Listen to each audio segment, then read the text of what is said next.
Viewers will learn as a result of watching this webinar how really to deal with a situation when it becomes impossible to call or hold a shareholders meeting and what they should be doing in that situation.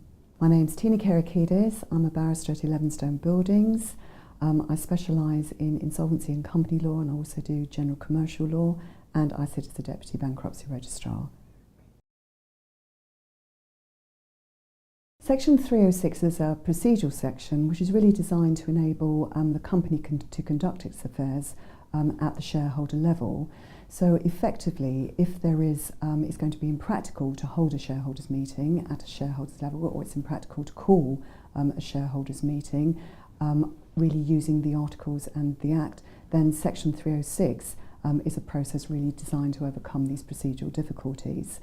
The court therefore has a jurisdiction if it grants a Section 306 order. It can also give directions as to how a meeting may be called or how a meeting may be held, which in fact override what is stated in the Companies Act or in the Articles of Association. In order to grant an order, there is in fact a two-stage process. There's first of all a jurisdictional hurdle, so the court has to be satisfied that it's either impracticable to call a meeting or it's impracticable to hold a meeting. If the jurisdictional hurdle is satisfied, then the court has to consider as a matter of its discretion whether or not it should order a meeting to be held. As to the cases where the court has actually granted an order, the majority of cases actually concern cases where there is a difficulty arising from the quorum provisions. So perhaps if I give you an illustration really of three cases on this.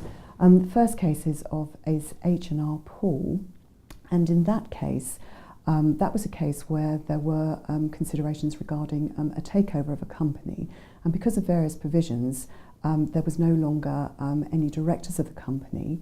So what happened was that a shareholder had requisitioned a meeting with a view to changing the Articles of Association, so in fact there could be directors. Now, minority shareholder was not really in favour of the proposed takeover or merger of the company, and in order to stop that happening, he just didn't turn up to these meetings, and he had to turn up in order for there to be a quorum. So what happened was the majority shareholder then made a Section 306 application, and the court effectively granted that application. The court said that the majority shareholder should be entitled to alter the Articles of Association. They said that the provisions on quorum should not be allowed to be used by the majority shareholder, in effect to veto anything the majority shareholder wanted to do, because that really wasn't commensurate with his shareholding or with his rights. And effectively, the quorum provisions were a procedural provision, and they weren't there to allow minority shareholder effectively to frustrate the wishes of the majority shareholder, and therefore the court granted the order. That case was later on followed through with a case of Opera Photographic. Again, we had a shareholder owned 51% of the shares, the minority shareholder owned 49% of the shares. And what happened was there was a breakdown in the relationship, and the majority shareholder wanted to get rid of the minority shareholder as a director of the company. He requisitioned a meeting, and quite clearly the minority shareholder didn't turn up, therefore there wasn't a quorum at the meeting and the meeting couldn't be held.